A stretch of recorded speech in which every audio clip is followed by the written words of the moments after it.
ಶಿವ ವಿಷ ಕುಡಿದ ಕಥೆ. ಶಿವನು ವಿಷ ಕುಡಿದ ಕಥೆಯು ಭಾಗವತ ಪುರಾಣ ಮತ್ತು ವಿಷ್ಣು ಪುರಾಣದಂತಹ ಗ್ರಂಥಗಳಲ್ಲಿ ವಿವರಿಸಲಾದ ಪ್ರಾಚೀನ ಹಿಂದೂ ದಂತಕಥೆ ಸಮುದ್ರ ಮಂಥನದಿಂದ ಬಂದಿದೆ.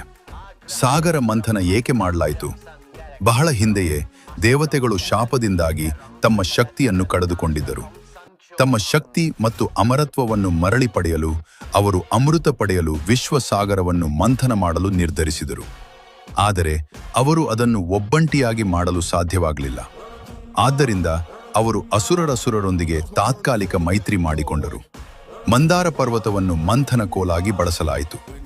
ಮಹಾಸರ್ಪ ವಾಸುಕಿಯನ್ನು ಹಗ್ಗವಾಗಿ ಬಳಸಲಾಯಿತು.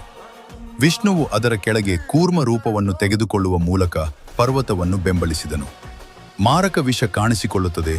ಅವರು ಸಾಗರ ಮಂಥನ ಮಾಡುವಾಗ ಅನೇಕ ಅದ್ಭುತ ನಿಧಿಗಳು ಹೊರಬಂದವು.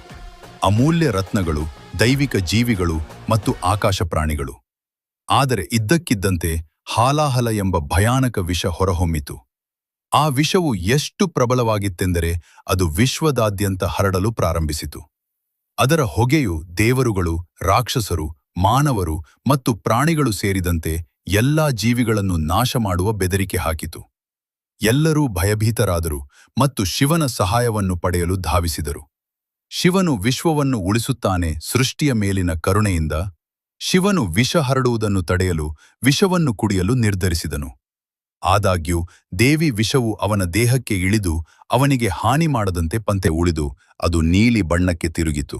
ಆ ದಿನದಿಂದ ಶಿವನು ಹೀಗೆ ಪ್ರಸಿದ್ಧನಾದನು: ನೀಲಕಂಠ, ನೀಲಿ ಗಂಟಲುಳ್ಳವನು.